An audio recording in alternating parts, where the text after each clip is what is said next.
Hello guys, welcome back to the channel art life and rides. Jai Shri Ram. और आज काफ़ी दिनों के बाद में मैं व्लॉग बनाने वाला हूं एंड मैं और मेरा भाई दोनों हम गाड़ियों को लेके जा रहे हैं।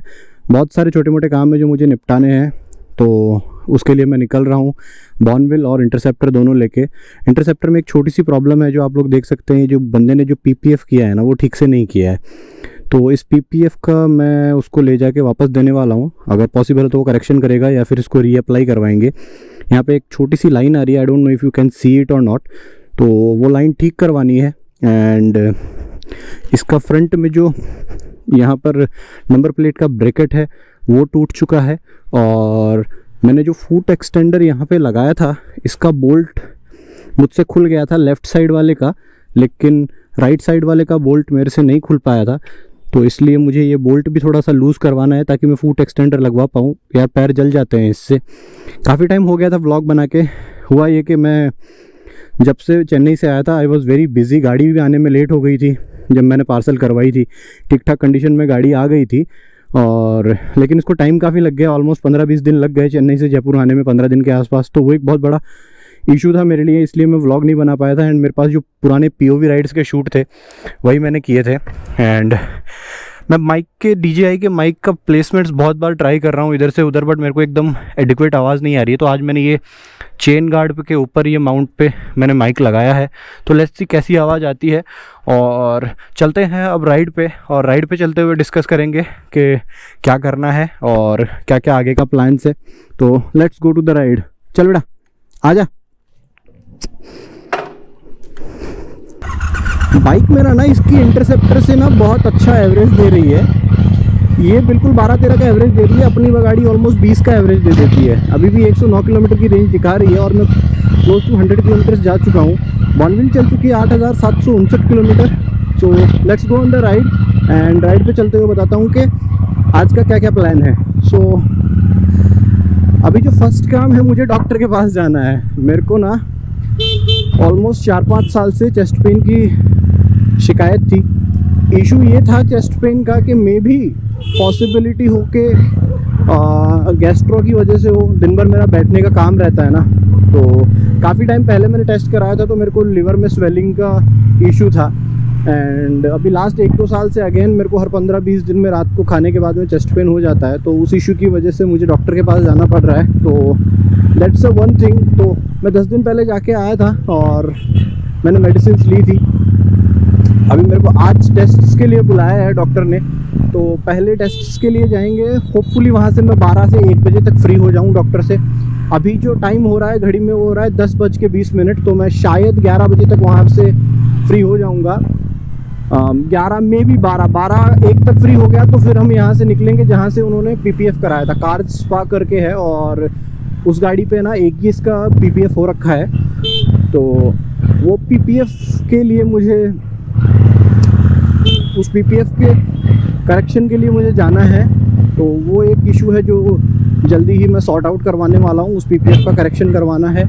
अभी पीपीएफ के बारे में बताऊँ तो मेरी गाड़ी पे जो पीपीएफ है मैंने सेरामिक प्रो चेन्नई से करवाया था, सेरामिक प्रो वीलॉग चेन्नई, और उस बंदे ने काफ़ी अच्छा मतलब बहुत ही शानदार काम करके दिया। प्रॉपर 3 पीस में पीपीएफ लगाया था, कोई भी लाइनिंग वगैरह नहीं थी। तो इस गाड़ी पे काम अच्छा हुआ है और इसका प्राइस मुझे लगभग 20,000 पड़ा। और 20,000 में मैं गाड़ी को साल में शायद 5 या 4 बार वॉश करवा सकता हूँ और 1 बार मेंटेनेंस हो सकती है गाड़ी की। तो ये था इस गाड़ी का। और इंटरसेप्टर पे मैं यहाँ पे था नहीं, भाई ने पहले डिलीवरी ले ली थी, तो मैंने कॉल करके बोला कि यहाँ पे सेरामिक प्रो का मुझे पता नहीं है कैसा है, मैं जान। तो मैंने सोचा कि एक बार कार स्पा ट्राई करके देखते हैं। और वो एगिस कंपनी का जो पीपीएफ ब्रांड है वो यूज़ करता है। उस बंदे ने बिल्कुल भी अच्छे से पीपीएफ नहीं करी, honestly he ruined the PPF. उसने 5 पीस में पीपीएफ लगाया है और जहाँ लगाया है वहाँ पे भी उसने बहुत अच्छे से नहीं लगाया है।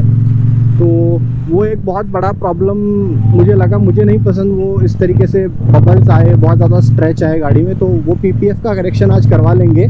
और इंटरसेप्टर की जो अभी मैंने दिखाई थी कि फ्रंट का जो नंबर प्लेट ब्रैकेट है वो भी टूटा हुआ है, तो उसका करेक्शन करवाना है, तो वो भी करवाने वाला हूँ। इनके रिव्यू वीडियोस का भी प्रिपरेशन करवाना है। अभी काफ़ी टाइम से एग्जॉस्ट लेने का सोच रहा था। पिछले व्लॉग में भी मैंने आप लोगों को बताया था कि मैं इसमें एग्जॉस्ट लगवाने वाला हूँ। इंटरसेप्टर 650 का जो मैंने रिव्यू दिया था वही एक मेरा लास्ट वोकल ब्लॉग था, तो मैंने बताया था कि एग्जॉस्ट लगाने वाला हूँ। तो आज मैं देख के आऊँगा, अगर कोई एग्जॉस्ट पसंद आ गया तो वी माइट बाय, बट मुझे पता नहीं ये सस्ते एग्जॉस्ट पसंद नहीं है। एक SC प्रोजेक्ट का कॉनिक पेयर ऑफ 70s का अच्छा लगा था, वो लगभग 85,000 के आसपास का पड़ रहा है, तो उसका भी सोचना है अगर वो आ जाता है तो। There are so many things which needs to be done today. And आज जाने के बाद में 3 बजे बाद में मुझे ऑफिस पे अटेंड करना है, तो मुझे सारा काम करके 3 साढ़े 3 मैक्स टू मैक्स 4 बजे तक फ्री होना है, ताकि मैं शाम को ऑफिस अटेंड कर पाऊँ जाके। एक प्रोजेक्ट की डिलीवरी है जो कि ख़त्म करनी है एंड वो बहुत ज़्यादा इम्पोर्टेंट है। इंडियन रोड्स पे गाड़ी भगाना इज़ लाइक यार बहुत ही ज़्यादा इशू वाला काम है। अभी ना ये जो ECI MA 2025 हुआ है उसके अंदर बहुत सारी गाड़ियाँ हुई हैं and I was thinking to get one, but अभी क्या है ना, ऑलरेडी भी है। ये देखो भाई जाट, इस स्प्लेंडर प्लस के ऊपर देखो इसने क्या लिख रखा है, जाट। अपनी बोलेरो में लेके जा रहे हैं और इसने इसके ऊपर लिख रखा है जाट पीछे। सही बात है, जाट होती है, अच्छी चीज़ है, अच्छे लोग हैं जाट लोग। मेरा भी एक काफ़ी अच्छा दोस्त है। तो ECI MA की बात कर रहा था, 2025 में काफ़ी बाइक्स लॉन्च हुई है एंड उन सब बाइक्स में जिस बाइक ने मेरी आय कैच की है वो बाइक है BMW की F450 GSA, ठीक है। और वो जो BMW की F450 GS और GSA मॉडल है 48 bhp का पावर प्रोड्यूस करती है, लगभग सिमिलर टू माय इंटरसेप्टर, ठीक है। एंड एक बहुत ही शानदार डिज़ाइन उन्होंने किया है, कम्प्लीटली न्यू इंजन है, 450cc का पैरेलल ट्विन इंजन है उसमें and around I think 52 newton metre of torque वो प्रोड्यूस करती है। मेरे को एग्जैक्ट नंबर याद नहीं है, but it's a fantastic bike. 3 colour में आती है, 2 वेरिएंट्स में है वो गाड़ी। और अच्छी बात क्या है ना कि वो अगर इंडिया में सही प्राइस पे लॉन्च होती है ना, अगर वो सिमिलर प्राइस पे लॉन्च होती है इंटरसेप्टर या फिर comparing to let's say ADV 390, अगर वो गाड़ी ऑन रोड 450 के आसपास पड़ जाती है, ठीक है। अपन हॉर्स पावर कंपैरिजन कर रहे हैं यहाँ पे, 4,50,000 ऑन रोड अगर वो गाड़ी पड़ जाती है मैक्स टू मैक्स 5, तो मैं बोल रहा हूँ वो गाड़ी डेफिनेटली एक बिग हिट होने वाली है। अगर उसने 5,04,50 से थोड़ा भी ऊपर गए ना वो, तो उसकी सेल्स कम होगी। और 5 के ऊपर चले गए तो समझ लो बहुत ही रेयर लोग लेने वाले हैं, क्योंकि अभी भी क्या है ना, इंडिया में जो लोग बाइक्स बाय करते हैं उनका 5 लाख का ब्रैकेट वो जनरली क्रॉस नहीं करते हैं, ठीक है। लोग प्रेफर करते हैं यार अगर मैं 5 से ऊपर इन्वेस्ट करता हूँ तो why I will not buy Z900, Z6, Z800, Z900 Kawasaki का या फिर स्ट्रीट ट्विन, क्योंकि उनको यूज मिल जाती है अच्छे कंडीशंस में। तो मैं सोच रहा हूँ वो गाड़ी लेने का, क्योंकि मुझे एक एडवेंचर बाइक भी चाहिए थी। अभी कलेक्शन तो बहुत बड़ा बनाना है बाइक्स का, ठीक है। जो टारगेट है बाइक्स के कलेक्शन का वो है अराउंड 100 बाइक्स का इन नेक्स्ट 20 ईयर्स, ठीक है। लेकिन वो कैसे पॉसिबल होगा वो पता नहीं है। अभी मेरे पास 2 है और एक FC एंड एक TVS अपाचे भी है, तो वो घर पे पड़ी है। उनका उतना यूज़ नहीं होता, उनको मेरे को थोड़ा रिस्टोर करना पड़ेगा, उनकी हालत ख़राब है। उनके बारे में किसी और दिन बात करेंगे। तो कलेक्शन बहुत बड़ा बनाना है, लेकिन क्या होता है ना कि bikes are very costly affair, और आप अगर उनको चलाते नहीं हो, यूज़ नहीं करते हो, तो फिर पड़े पड़े रखने से भी कोई मतलब नहीं है। तो अभी ये जो तीसरी बाइक है एक ADV बाइक की सोच रहा हूँ। अगर Xpulse 440 के आसपास लॉन्च होती ना तो बहुत मज़ा आ जाता है। हीरो आई वॉज एक्सपेक्टिंग कि हीरो Xpulse 440 निकालेगा। हिमालयन 750 जो उन्होंने स्नीक पीक दिया है, लॉन्च नहीं किया है, स्नीक पीक मतलब वो एक 750cc इंजन डेवलप कर रहे हैं एंड आई फील कि वो ऑलमोस्ट 2027 के आसपास उसको लेके आएंगे। 2027 के आसपास वो उस चीज़ को वापस उस चीज़ को लॉन्च करेंगे। अभी उनको 1 आध साल और लगेगा उसकी टेस्टिंग एंड डेवलपिंग करने में। Means they will be more of putting it in every single bike. Like वो इंटरसेप्टर 750 भी बनाएंगे, GT 750 भी बनाएंगे, हिमालयन 750 और what ever the other bikes है, वो सब में वो इंजन को फिट करने वाले हैं। अभी उसका फिर अगर वो सही रेंज में लॉन्च करते हैं, लेट्स से अभी उनकी जो गाड़ियां हैं वो 4-4.5 लाख के आसपास जा रही है। अगर वो 750 को 6 के अंदर लॉन्च करते हैं ऑन रोड, तब तो वो बाइक भी एक लाइक ठीक नहीं बोलूँगा, बट वो बाइक भी एक लेने लायक बाइक बन जाएगी कि ठीक है, पब्लिक विल बी एक्सपेक्टिंग, जिसको 650 से 750 पे जाना है वो लोग लेंगे उस गाड़ी को। लेकिन अगर उन्होंने प्राइस ज़रा सी भी ऊपर करी, अगर 7 पे चले गए जाते हैं वो ऑन रोड, तो फिर there are lot of people who is going to prefer Bonneville 900 also, scrambler 900, क्योंकि यार वो तो 7 लाख दे रहा हूँ, तो मैं बाकी का पैसा EMI पे या फिर थोड़ा बहुत और ऊपर नीचे करके मैं ट्रायम्फ में ही मूव कर जाता हूँ ना। Why I will go and buy 750cc Royal Enfield. सबकी अपनी अपनी चॉइस है, वो गाड़ियाँ आएंगी तो बताऊँगा। मुझे एक ऑफिस के चक्कर में ना टाइम मिल नहीं रहा है। अब मुझे थोड़ा थोड़ा ना ये मतलब थोड़ा क्या VFX इंडस्ट्री से मेरी को है ना सर बहुत ही एलर्जी से होने लग गई है। मैं 18 घंटे काम कर रहा हूँ घर पे रह के भी। अभी आने के बाद से मैंने वर्क फ्रॉम होम चालू किया है, तो मैं 16 से 18 घंटे काम कर रहा हूँ। तो उस वजह से ना तो व्लॉग बन पा रहे हैं और ना ही मैं किसी बाइक के रिव्यू के लिए जा पा रहा हूँ। मुझे TVS RTX 300 का रिव्यू करना था, मुझे BSA गोल्ड स्टार 650 का रिव्यू करना था। तो थोड़ी सी चीज़ें थी जो मुझे, थोड़ी सी बाइक्स थी जो मुझे करनी थी, लेकिन ऑफिस एक ऐसा है जिसकी वजह से हो नहीं पा रहा है। अभी क्या है ना, दिसंबर में 8 तारीख के बाद से मैं छुट्टी पे हूँ 21 दिन।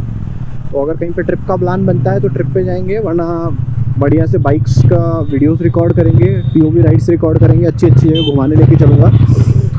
और एक आध चैनल और है, उनको भी कंटिन्यू करना है। तो ये सारा काम कंसिस्टेंसी के साथ करना, ऑफिस के साथ मैनेज करना बहुत मुश्किल हो जाता है। मेरा डे बहुत स्ट्रेसफुल हो जाता है, बट ठीक है, खुश रहने की कोशिश करते हैं। लेकिन यार बॉर्नविल चलाने का जो मज़ा है ना, जो कंफर्ट है इस गाड़ी का, मतलब ये एक ना ऑलराउंडर जो गाड़ी है ना, वो गाड़ी है, एक ऑलराउंडर काइंड ऑफ बाइक है ये। इसको चलाने में बहुत मज़ा आता है, मतलब it's a very fun bike. इसको कोई भी चला सकता है, इसकी सीट हाइट कम है, कंफर्टेबल रहती है और 236 किलो का वेट फील नहीं होता है। इंटरसेप्टर इससे कम वेट की है, लेकिन उसका वेट फील होता है फट से, क्योंकि उसकी सीट हाइट बहुत ज़्यादा है। तो आपको क्या है ना, आपके टोज रहते हैं, तो you will feel all your weight on the toes. यहाँ पे इसका वेट काफ़ी सेंटर में है। इंटरसेप्टर का इंजन थोड़ा सा फ्रंट में झुका हुआ ज़्यादा है ना, तो उस वजह से उस गाड़ी का जो वेट है वो ज़्यादा फील होता है। इसका झुका हुआ इंजन नहीं है फ्रंट की तरफ, इसका स्ट्रेट इंजन है, पैरेलल ट्विन। तो वो वेट क्या है ना, एकदम बहुत अच्छे से मैनेज किया हुआ है इन्होंने। Weight to power ratio, weight एकदम सेंटर में रहता है गाड़ी के, तो प्रॉब्लम नहीं होती है। केवल एक ही इशू आता है कि सेंटर स्टैंड पे लगाने में प्राण निकल जाते हैं। हाँ, अगर स्ट्रेट जगह है तो मैं सेंटर स्टैंड पे लगा सकता हूँ, लेकिन अगर थोड़ा भी इंक्लाइन या डिक्लाइन में है तो वो सेंटर स्टैंड पे लगाने में बहुत ज़्यादा हालत ख़राब हो जाती है, बिकॉज गाड़ी डिसबैलेंस हो सकती है। आगे पीछे करने में थोड़ा इशू होता है। बाकी तो बहुत मज़ा आता है इस गाड़ी को चलाने में, बहुत फन टू राइड है, काफ़ी एम्पल अमाउंट ऑफ टॉर्क का मज़ा आता है खींचने में। मैं थर्ड गियर में रहता हूँ और अगर मैं 80 की स्पीड में हूँ और मुझे किसी कार को ओवरटेक करना है, ये थर्ड गियर में 80 to 140 जाने में भी टाइम नहीं लगाती है, ठीक है। और मैं ट्रैफिक के अंदर भी वही फोर्थ गियर के ऊपर चलता रहता हूँ, तो इतना इशू नहीं है। ओवरऑल इतना टाइम यूज़ करने के बाद मुझे एक चीज़ समझ में आ गई कि जो माइलेज दे रही है वो 20 किलोमीटर पर लीटर का दे रही है, चाहे एथेनॉल का हो चाहे नॉन एथेनॉल हो, जो कि बहुत ही सही है। मतलब एक 1200 सीसी का इंजन इतना एफिशिएंट इंजन है कि ये मुझे 20 किलोमीटर पर लीटर का माइलेज दे रहा है। आई एम ग्लैड, मतलब बहुत बहुत सही है। क्योंकि गाड़ियाँ मतलब 1200 सीसी का इंजन 20 kmpl का माइलेज इज़ लाइक रेयर, ठीक है। इतना एफिशिएंट इंजन में भी शायद BMW की बाइक्स देती हुए, आई डोंट नो।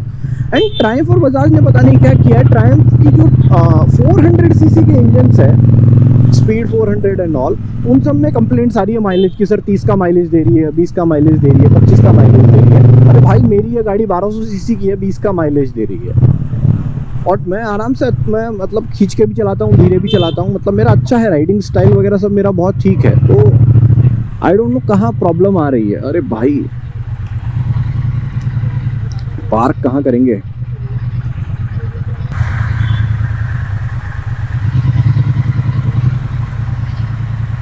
आगे जगह ही नहीं है।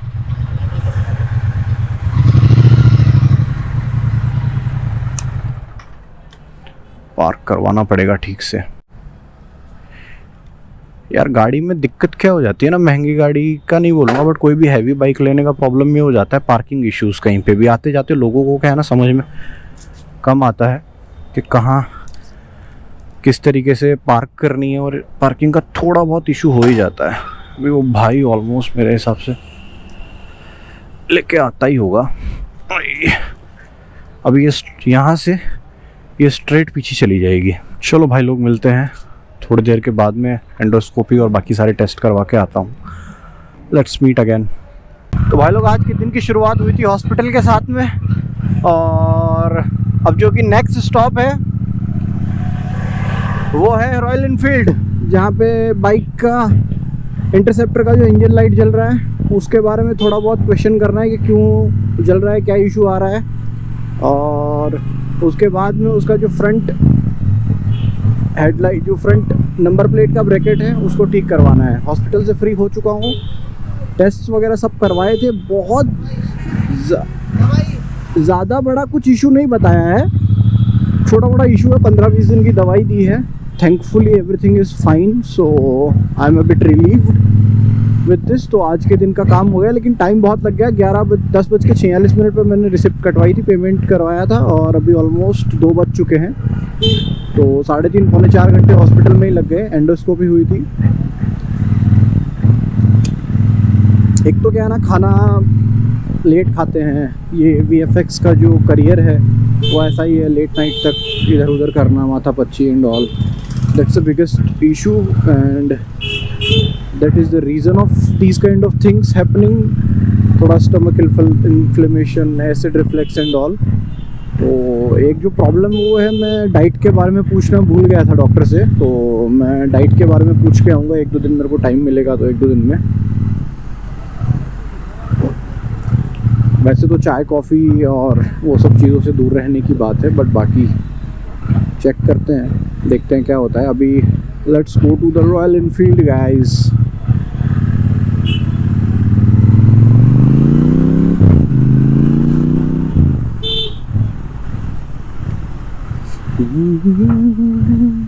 ये जयपुर की जो खातीपुरा रोड है वो है, ये हमेशा से बहुत बिजी स्ट्रीट रही है, और दिवाली के टाइम पे इस मार्केट को बहुत अच्छे से सजाते हैं। दोनों तरफ दुकानें हैं और काफ़ी साल पुराना मार्केट है ये। यहाँ पे मोस्टली आपको कपड़े मिल जाएंगे, कपड़े का मार्केट है। मोस्टली मेजर जो चीज़ें यहाँ मिलती है कपड़े ही मिलते हैं। देन इसके बाद में जो सेकेंडरी मार्केट है वो फिर यहाँ नहीं मिलेगा आपको। इसके बाद फिर आपको main city Chandpol Jaipur area में जाना पड़ेगा। ये प्राइमरी मार्केट यहाँ पे जो हमारे घर के नज़दीक में पड़ता है, यही पड़ता है कपड़े वगैरह सब लेने के लिए। ब्रांडेड शॉप्स नहीं है, बट वो जो होता है ना, लोकल लोग अपनी दुकान लगा के रखते हैं, तो कपड़े ख़रीदने के लिए आते हैं विंटर सीज़न वाइज, शादियों के लिए छोटे मोटे। तो उसका बेसिक सा मार्केट है। अभी इस रोड पे हमेशा से ही थोड़ा क्राउड ज़्यादा रहता है। मेरा भाई आगे चला गया, वो थोड़ा रैश ड्राइविंग करता है, मैं थोड़ा सा आराम से चलाता हूँ। वो कुत्ता है।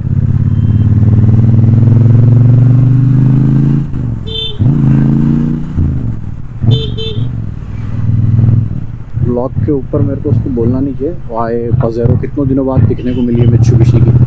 बहुत प्यारी गाड़ी आती थी SUV। हालांकि मुझे कार चलाना नहीं आता है, बट मैं कम्प्लीटली एक कार एंथुजियास्ट हूँ। एंड जिस दिन थोड़ा घर वर बन गया और पार्किंग की व्यवस्था हो गई ना, उस दिन घर वालों की अच्छी गाड़ी लेके आएंगे। मैं खुद के लिए नहीं लेके आऊँगा, खुद के लिए मुझे कार नहीं लेके आनी है। There are few reasons behind it कि मुझे खुद के लिए कार क्यों नहीं लेनी है, बट नहीं लाऊंगा।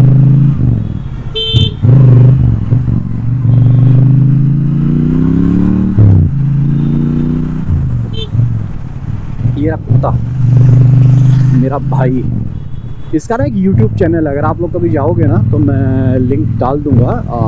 इसका एक YouTube चैनल है जो हम दोनों ने स्टार्ट किया था फॉर एक्सपेरिमेंटिंग। जैसे इंडिया हैकर एक्सपेरिमेंट करता है, वैसे हमने चालू किया था फॉर एक्सपेरिमेंटिंग। एंड वो चैनल एक्सपेरिमेंट से शिफ्ट होके चला गया इस पे, क्या बोलते हैं, क्रिकेट के ऊपर चला गया।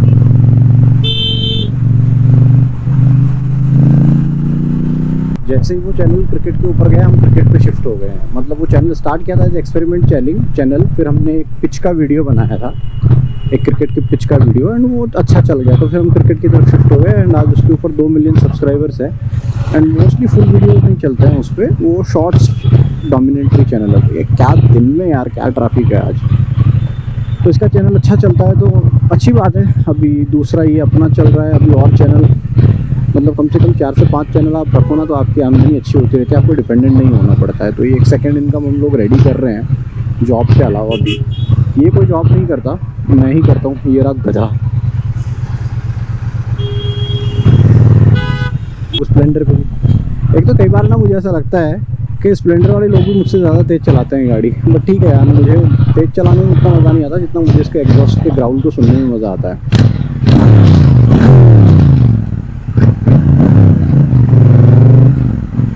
मत कर। ये एरिया में ना रॉयल इनफील्ड्स की काफ़ी शॉप्स है, लाइक जो पुराने बुलेट मॉडल्स आते थे उनको ठीक करने के लिए इस एरिया में आ गया दिख गया मेरे को। इस एरिया में काफ़ी शॉप्स है, खातीपुरा रोड के ऊपर कम से कम आपको 10 से 15 शॉप्स मिल जाएगी यहाँ पे जो लोग बुलेट ठीक करते हैं। ये हमने वैशाली नगर वाले शोरूम से ली थी ये वाली इंटरसेप्टर। तो देखो और अभी स्पीड रन करने वाला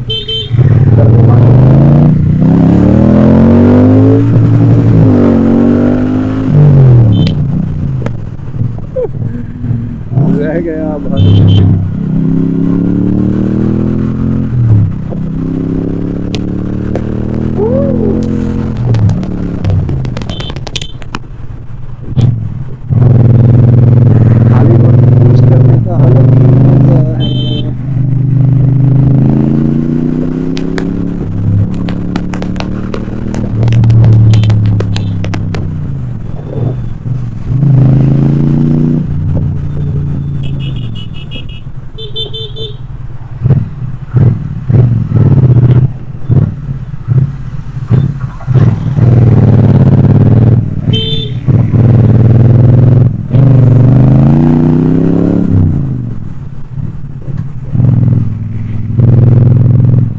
बस नज़दीक में आ गए हैं। शायद मैं एड्रेस भूल रहा हूँ कि इधर ये रेनॉल्ट जयपुर का शोरूम आ गया, आई थिंक आगे ही है जस्ट।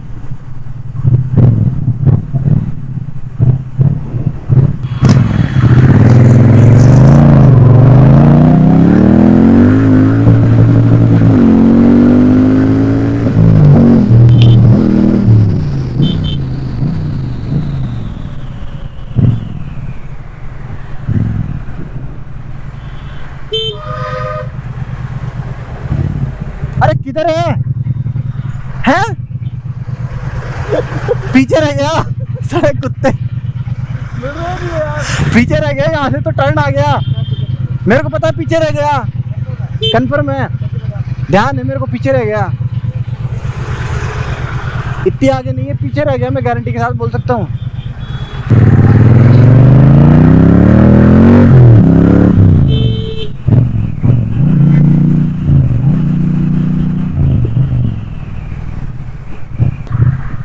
अरे ये पेट्रोल पंप के आगे है।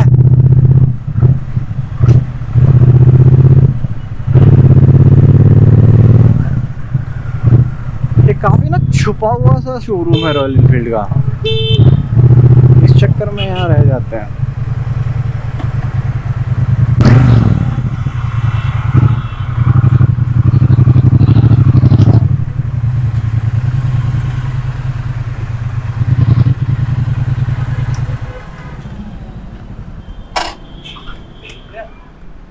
पार्किंग में लगा 2 मिनट काम पे जाके आओ प्लीज।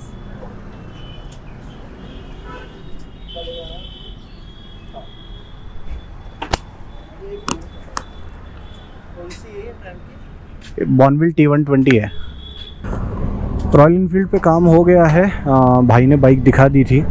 उसकी बाइक में इशू ये आ रहा था कि एक बार शायद फ्यूल ख़त्म हो गया था कम्प्लीटली, और उसके बाद से इंजन लाइट जलना चालू हो गई थी, तो उसने सॉर्ट आउट करवा लिया है। और हेडलाइट का जो ब्रैकेट है वो भी उसने ठीक करवा लिया है। दोनों काम यहाँ पे हो चुके हैं रॉयल इनफील्ड पे। और एक ना मतलब प्राउड फील होता है। एक स्टोरी बताता हूँ अभी यहाँ पे क्या हुआ। द मोमेंट मैंने गाड़ी अंदर लाके खड़ी करी ना, 1 मिनट में ना रोड क्रॉस कर लेता हूँ, फिर मैं बताता हूँ कि क्या हुआ है।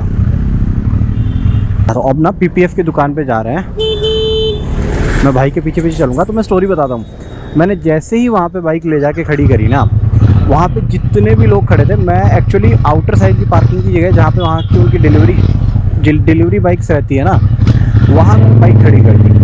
और जैसे ही मैंने जाके बाइक खड़ी करी, वहाँ पे जितने भी लोग काम करने वाले थे सब बाहर आए। मे भी 1-2 लोग काम करने वाले थे, उन्होंने कम्प्लीटली मेरे को बाइक की डिटेल्स ली, कौन सी बाइक है, कहाँ से खरीदी, कितना सीसी इंजन है, एग्जॉस्ट मोड सुना।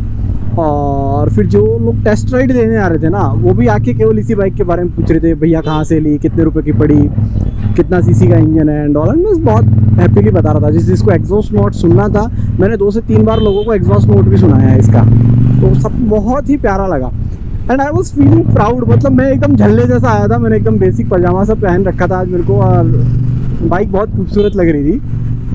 एंड वो एक कोई ना आपकी चीज़ को प्रेस करता है ना, तो वो एक बहुत अच्छा फील आता है। मैं रखता भी बहुत क्लीन एंड क्लियर हूँ बाइक को, तो मेरे को बहुत मज़ा आ रहा था। एंड इवेंचुअली इतना क्राउड हो गया इस बाइक के अराउंड, कम से कम 5 से 7 लोग एकदम चारों तरफ 10 लोग इकट्ठे हो गए।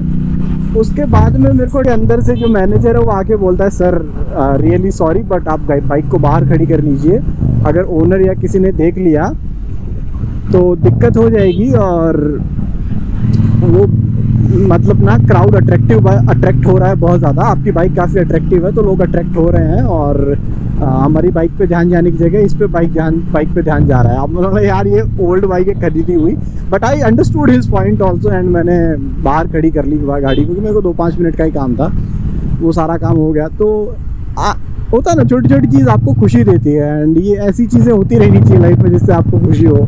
मुझे बहुत अच्छा लगता है कोई मेरी बाइक को प्रेस करता है, तो आई लव दैट। एंड इसका स्टॉक एग्जॉस्ट लोगों को इतना पसंद है, आई फील के समटाइम अगर इसमें कस्टम एग्जॉस्ट लगाता हूँ, लेट्स से जाड़ का या फिर रीनूस का एग्जॉस्ट हो गया, हरक्यूलस के शॉर्टीज, या फिर मैं बाक का भी सोचा था, अगर मैं कस्टम एग्जॉस्ट लगवाता हूँ तो it will be like crazily sound ना, एकदम प्रॉपर साउंड अप हो जाएगा। तो बहुत मज़ा आया मेरे को इंट्रोडक्शन देने में। मैं रिकॉर्ड नहीं कर पाया उन लोगों के रिएक्शन, मुझे रिकॉर्ड करना चाहिए था। मेरे को ना एक आदमी अपने साथ रखना पड़ेगा हमेशा for recording these movements, but मैंने उस टाइम पे कैमरा ऑफ कर दिया था एंड मैं रिकॉर्ड नहीं कर रहा था। लेकिन बहुत मज़ा आया यार, बहुत ही ज़्यादा मज़ा आया।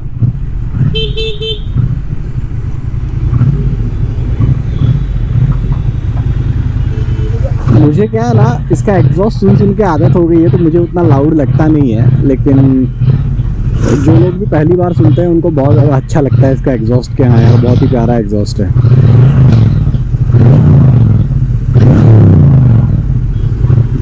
और मैं ना उन लोगों से माइलेज के बारे में भी बात कर रहा था, तो मैं ये भी बोल रहा था कि ये जो नई इंटरसेप्टर है ये 13 का माइलेज देती है, और ये 1200 सीसी की डबल सीसी इंजन है, ये मेरे को 20 का माइलेज दे देती है।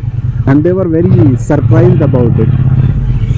We have discussed a lot of things कि हाँ भाई ये है वगैरह वगैरह एंड ऑल, कि माइलेज कितना देती है, प्राइस वगैरह, बाकी छोटी मोटी चीज़ें। एक बंदे ने वहाँ से मेरा इंस्टाग्राम और मेरा नंबर भी लिया, तो आई वॉज हैप्पी, अच्छा लगा रियल लाइफ में लोगों से मिलके। बाइक्स की मतलब इस बाइक का एक थोड़ा सा चीज़ क्या है ना, ये फ़ोटोज़ में उतनी बड़ी बल्कि वैसे नहीं दिखती है, लेकिन रियल लाइफ में when you see Triumph Bonneville तो आपको अलग ही फ़र्क समझ में आ जाता है कि बॉर्नविल या इनफील्ड में डिफरेंस क्या है, ट्रायम्फ एंड इनफील्ड में डिफरेंस क्या है। रास्ता भूल गया था भाई साहब, मैप चेक कर रहे थे। हाँ, तो बात यहाँ पे ख़त्म करी थी कि बाइक अच्छी लग रही थी लोगों को। आई एम वेरी हैप्पी, मज़े की बात है। अब इसके पीपीएफ वाले पे जाएंगे और उस भाई साहब को थोड़ा सा दिखाएंगे कि पीपीएफ कैसी करी जाती है और किस टाइप की पीपीएफ होती है, क्या गाड़ी है। ठीक है, उसने जो बहुत ख़राब पीपीएफ करी है उस बाइक पे, जहाँ पे 3 पीस पीपीएफ होती है टैंक पे, उसने ऑलमोस्ट 5 पीस के अंदर पीपीएफ करी है, जो कि मुझे बिल्कुल पसंद नहीं आई। पैसा मेरा 15,000 रुपये बर्बाद करने की कगार पे है। मैं उसको बोलूँगा ये तू एकदम प्रॉपर से इसको ख़त्म कर, वरना मैं अच्छे से प्रॉपर से रिव्यू दूँगा कि कितना बकवास तूने किया है करके।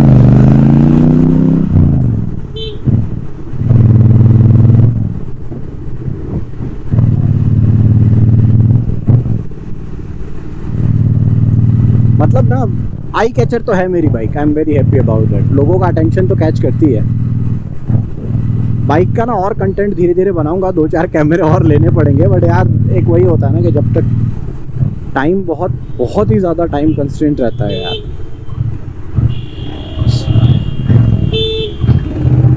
टाइम का इतना कंस्ट्रेंट रहता है ना कि मतलब हर चीज़ में परेशान हो जाता हूँ मैं बिकॉज ऑफ टाइम।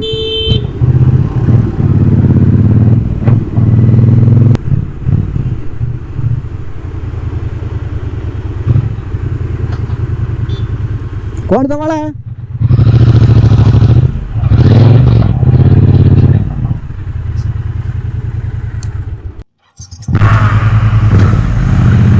तो भाई ये है cars spa detailing, Jaipur cars spa. और इसने ना हमारी बाइक का पीपीएफ ख़राब किया था, वो एक्सेप्ट करने को रेडी नहीं था। वो बोल रहा था सर ऐसे ही होता है, ऐसे ही होता है। तो इसीलिए मैं ट्रायम्फ को साथ में लेके आया था। मैं उसको ट्रायम्फ को दिखाने का मेरा पर्पज़ यही था कि भाई देख ऐसे होती है पीपीएफ। मैं उसको ट्रायम्फ इसी वक्त से दिखाना चाहता था। मैंने कहा देख ये तरीका है पीपीएफ का, ऐसे पीपीएफ करते हैं। तूने जो पीपीएफ करी है उसको पीपीएफ नहीं बोलते हैं। एकदम बकवास तरीके से उसने पीपीएफ करी है, तो वो चीज़ मुझे बिल्कुल भी पसंद नहीं आई। That's why the reason. मतलब वो इंसान मेरे से जिद रहा है कॉन्स्टेंटली कि नहीं सर ऐसे ही होती है, नहीं सर ऐसे ही होती है। अरे अपनी गलती को एक्सेप्ट नहीं कर रहा है। मैं ना आपको स्क्रीन पे फोटोज़ डाल दूंगा कि उस बंदे ने कैसी पीपीएफ करी है, कहाँ कहाँ कट लगाए हैं गाड़ी में, एकदम एक्सपोज्ड कट लगाए हैं। ऐसा लग रहा है पता नहीं, मतलब अजीब सी। वो एक रीज़न था, तो मैंने उसको थोड़ा सा करेक्ट करके आया। वो बोला है कि मंडे को सर आप गाड़ी डाल देना, आपका पीपीएफ कर देंगे टैंक का पूरा। और अगर इस बार उसने ठीक से पीपीएफ नहीं किया तो मैं बोलूँगा भाई तू ऐसा कर, पैसे वापस दे दे, मैं कहीं और से करवा लूँगा। यार दोनों गाड़ियों का मिला के मतलब ये इतनी अच्छे से इसने पीपीएफ करी थी उस सेरामिक प्रो चेन्नई वीलोग में। ट्रस्टवर्दी लोग है यार वो बहुत, और इसने इतने घटिया तरीके से पीपीएफ करी है ना कि क्या ही बोलूँ।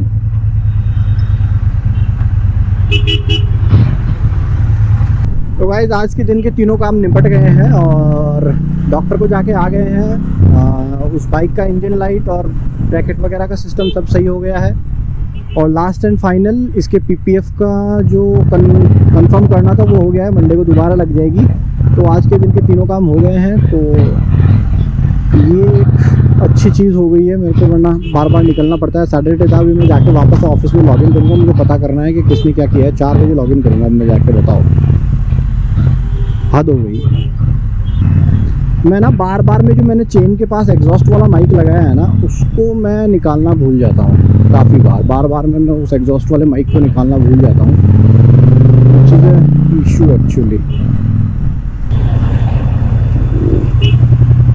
देख रहे हो भाई लोगों, टैक्स पेयर्स के पैसे से बनी हुई रोड्स एंड साइड रोड्स।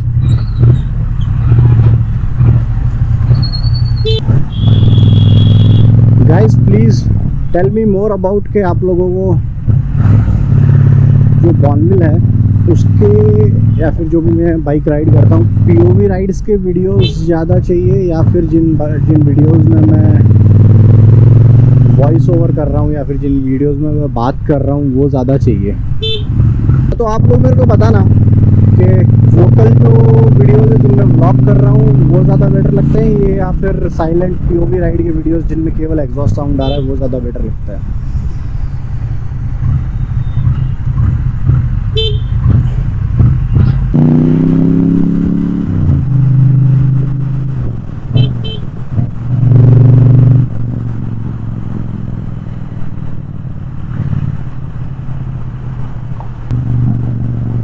तो गाइस शाम के हो चुके हैं 3:30 और आज का व्लॉग यहीं पे ख़त्म करने जा रहा हूँ। अच्छा लगे तो लाइक शेयर एंड सब्सक्राइब करना और देखते रहना, प्यार देते रहना अपना। बॉनमिल के और ब्लॉग्स बनाऊँगा, इंटरसेप्टर के और ब्लॉग्स बनाऊँगा, और बाकी कुछ बड़े वीडियोस बनाने की प्लानिंग चल रही है। तो बाय बाय।